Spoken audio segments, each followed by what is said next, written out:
Hi, I'm Louise, and this is the Pilates for Busy People weekly show. On this week's show, I talked to Mary Huckle, a fellow Pilates teacher, about running and exercise with cancer.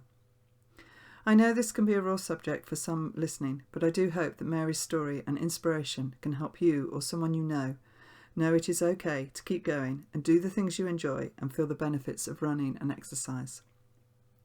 But before we get on with the show, as this is part of a current running series, I just wanted to tell you a bit about my Pilates for Runners Facebook group. The group is for runners of all levels, from marathon runners to couch to 5k, who want to reduce their risk of injury, improve their technique and strengthen their core and their legs. So if you're a runner, then come and join our community. I'll put the links below. So let's get on with the show. Okay, welcome to this week's Pilates for Busy People show. And today I have a fellow Pilates teacher, Mary Huckle, on with me. Welcome, Mary. And please do tell us a little bit about yourself. Hi, Louise, and thank you for having me today. So I'm a personal trainer and a Pilates instructor. I'm married with 3 grown-up children, and I suppose I'm quite busy with what I do already. Yeah. But in a nutshell, to add to my busyness, I was diagnosed with breast cancer back in August 2007. So a long time. It's over, 13 years ago now, isn't it?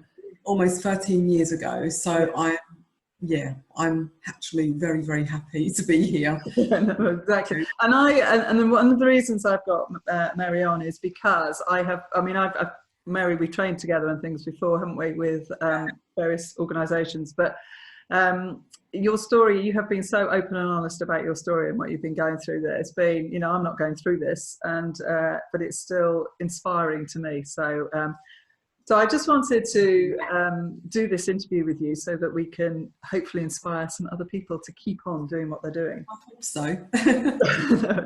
So at the moment you're doing personal training and Pilates. So how do you keep it all going with all the treatment? Because you are going through a lot of treatment. How do you keep it going? Gosh, it has been quite a challenge. When I was first diagnosed, when I had the primary diagnosis, it was even more so of a challenge because I had to have active treatment and quite a bit of surgery. Right. So I put my business on hold for a while whilst I was going through that primary treatment, because it is quite grueling. And I had lots of clients, and I was teaching lots of classes, and I was even doing children's fitness in schools, and it was really challenging to keep all that going, and then just keep disappearing to numerous hospital appointments. So I put my business on hold for a while, and that was my focus, though, to get back to restarting my business and to rebuilding it. So the fact that my business has always been my focus has been one of my lifesavers, really, to put it mildly, because my clients have always been my responsibility. So they've always been my main concern, as well as my family, obviously. That's without saying. So I suppose, with all the different kinds of treatments I've had over the years, it has been a challenge, and it's just a case of just, slotting things. And I'm sure I can, and I'm sure your clients have been really understanding. I mean, I know when I take a day off, and I don't do that often, they are really understanding, and I feel really guilty. But with you, I'm sure they have been so understanding. That guilt thing is always there. It's a good thing sometimes, but other times you just think, goodness, I just need to break. But my clients have been absolutely wonderful. They've been so loyal to me. I'm really grateful for that. That's good to hear. With me since day one, so so they're going through the journey with you as well, aren't they? So exactly. It is difficult to try and get it all in there, but it's doable. And I've not really taken that much time off over the years. So how have you coped with your body? Because obviously treatment affects bodies in different ways, doesn't it? Your body in different ways. So how have you maintained the sort of physical side of teaching? Yeah, I mean, it's It's a good question. I mean, if I've had like an operation, for example, I've gone into my class and taught Pilates just sitting down, Yeah. verbally cueing. Yeah. If it's a class where they know what they're doing to a certain extent, and I can verbally cue and just use it, like, and gesticulate nicely with arm directions or whatever and hand directions, but they know what I'm talking about. So it's, in that respect, it's been quite easy. Yeah. I'm just I just feel very loyal to them, so I just feel like I need to just be there for them, as possible. I know, we're all like that, I think. Yeah, of course, definitely. I think when anybody that's in our industry, that works in our industry, has that same opinion, is of that same mindset. And it has been difficult sometimes. I have been in pain and whatever at times, after operations or after treatment. But I think being physically fit has kept me in good stead. It's really kept me in good stead over the years. You can't really complain. I think that's really important, actually. Fitness, fitness before you have a diagnosis of anything, and I know we don't know if that's going to happen to us, but it is really important. And I've seen other people come through it because they've been fitter. So one of the other reasons I wanted to talk about is that, again, I saw a post that you put on that you run, and you said something about, well, how has this helped you? So you're still running, I know that. Yes. You use it as a measure, don't you, for... Yeah, I do still run. I don't run long distances anymore. No, fair enough. Because all the treatment that I have, it's just so taxing on the bones, on the joints especially.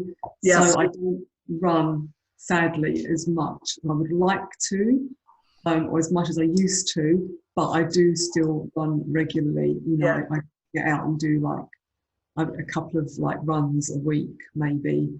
But maybe up to 10k. But that's the max.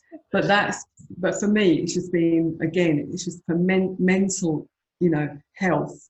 It's helped me immensely. Although I am a PT, I don't like being indoors very much. I don't like really working in gyms too much if I can avoid it.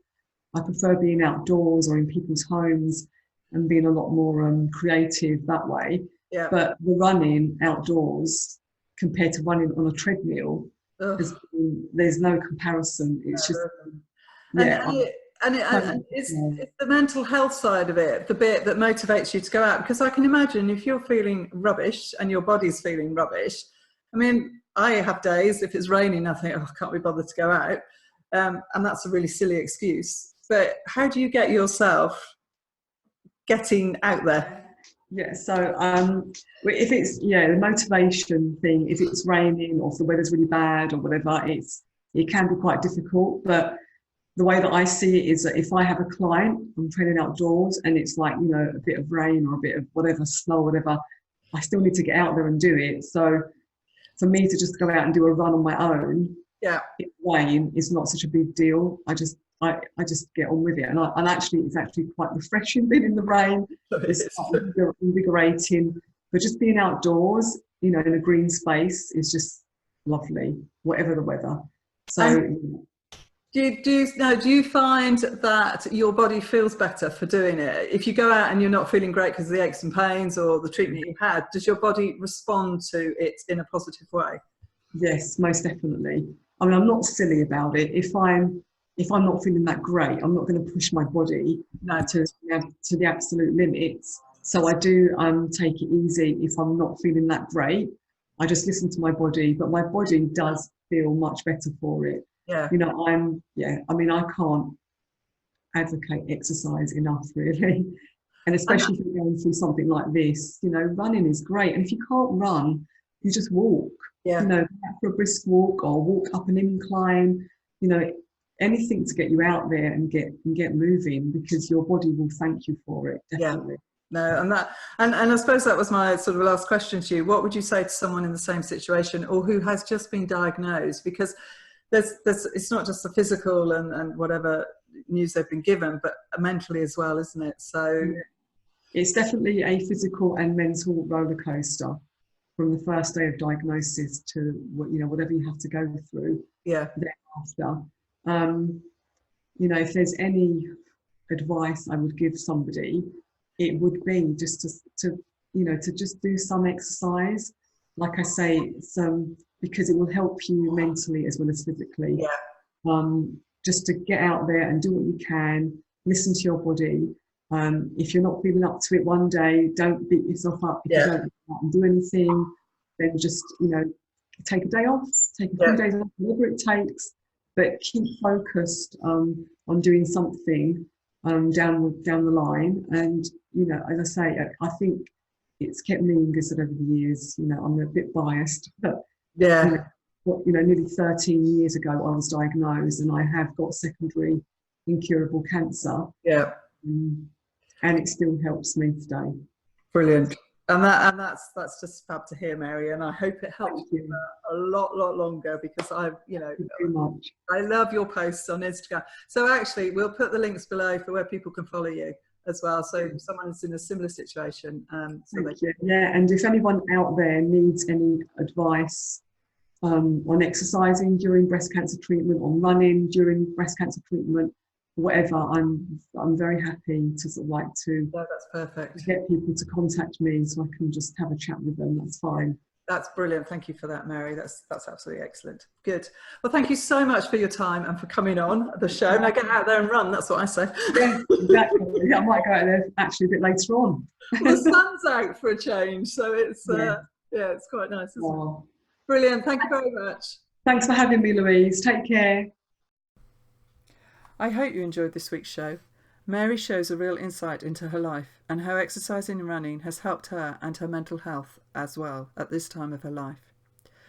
As she said in the show, I will put her links below, so if you would like to get in contact with her to ask her any questions, then please do. If you've enjoyed this week's show, then subscribe to our YouTube channel so you don't miss out on the next one. See you all next time.